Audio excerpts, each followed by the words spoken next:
Clip number 1034۔ اس clip میں آپ قرآن پاک کی سورہ نمل کا تعارف، آیت نمبر 1 سے 3 کی تلاوت، ترجمہ قرآن اور تفسیر قرآن صراط الجنان سماعت فرمائیں گے۔ سورۃ النمل، سورہ نمل کا تعارف، مقام نزول۔ سورہ نمل مکہ مکرمہ میں نازل ہوئی ہے۔ رکوع اور آیات کی تعداد، اس میں 7 رکوع اور 93 آیتیں ہیں۔ نمل نام رکھنے کی وجہ، نمل کے معنی ہے چونٹی، اور اس سورت کی آیت نمبر 18 میں ایک چونٹی کا ایک واقعہ بیان کیا گیا ہے۔ اس مناسبت سے سورت کا نام سورہ نمل رکھا گیا۔ سورہ نمل کے مضامین، اس سورت کا مرکزی مضمون یہ ہے کہ اس میں وہ امور بیان کیے گئے ہیں جن کا تقاضا یہ ہے کہ ہر شخص اللہ تعالیٰ پر ایمان لے آئے، اسے اپنا رب اور اپنا واحد معبود مان لے، اس کے ساتھ کسی کو شریک نہ کرے، مرنے کے بعد دوبارہ زندہ کیے جانے اور حشر و نشر کی تصدیق کرے، اور قرآن پاک کو اللہ تعالیٰ کا کلام مانے۔ مزید اس میں یہ چیزیں بیان کی گئی ہیں۔ نمبر 1، اس کی ابتدا میں قرآن پاک کے اوصاف بیان کیے گئے۔ نیک اعمال کرنے والے مسلمانوں کو جنت کی بشارت دی گئی، اور آخرت کا انکار کرنے والوں کو آخرت میں سب سے بڑے نقصان اور برے عذاب کی وعید سنائی گئی۔ نمبر 2، یہ 5 واقعات بیان کیے گئے ہیں۔ نمبر 1، حضرت موسیٰ علیہ السلام کا واقعہ۔ نمبر 2، حضرت سلیمان علیہ السلام اور چونٹی کا واقعہ۔ نمبر 3، حضرت سلیمان علیہ السلام اور ملکہ بلقیس کا واقعہ۔ نمبر 4، حضرت صالح علیہ السلام اور ان کی قوم کا واقعہ۔ نمبر 5، حضرت لوط علیہ السلام اور ان کی قوم کا واقعہ۔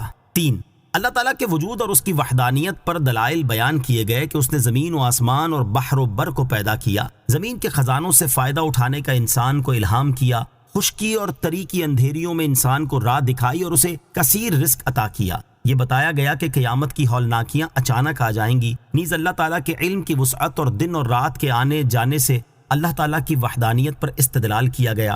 نمبر 4، مرنے کے بعد دوبارہ زندہ کیے جانے اور حشر و نشر کا انکار کرنے والے مشرکین کا رد کیا گیا۔ نمبر 5، قیامت کی چند علامات بیان کی گئیں، جیسے دابۃ الارض کا نکلنا، پہاڑوں کا اڑنا اور سور میں پھونک ماری جانا وغیرہ۔ نمبر 6، قیامت کے دن لوگوں کی 2 اقسام اور ان کی جزا بیان کی گئی۔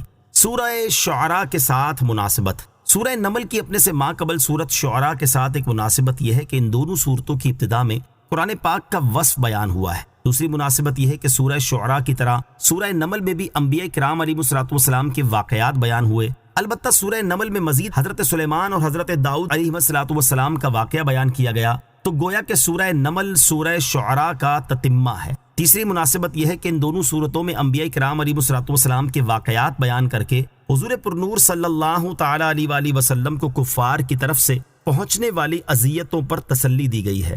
بسم اللہ الرحمن الرحیم۔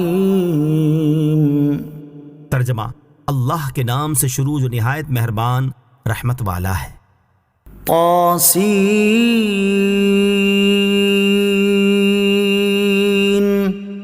تلک آیات القرآن وکتاب مبین۔ ترجمہ، طاسین، یہ قرآن اور روشن کتاب کی آیتیں ہیں۔ طاسین، یہ حروف مقطعات میں سے ایک حرف ہے، اس کی مراد اللہ تعالیٰ ہی بہتر جانتا ہے۔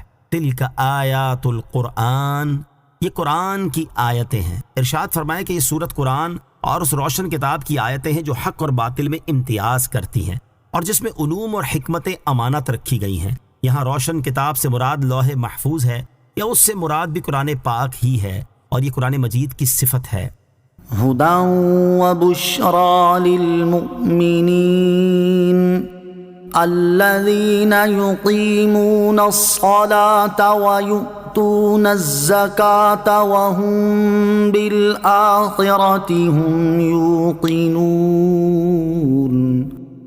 ترجمہ، ایمان والوں کے لیے ہدایت اور خوشخبری ہے، وہ جو نماز قائم رکھتے ہیں اور زکوٰۃ دیتے ہیں، اور وہ آخرت پر یقین رکھتے ہیں۔ ہدی و بشری، ہدایت اور خوشخبری ہے۔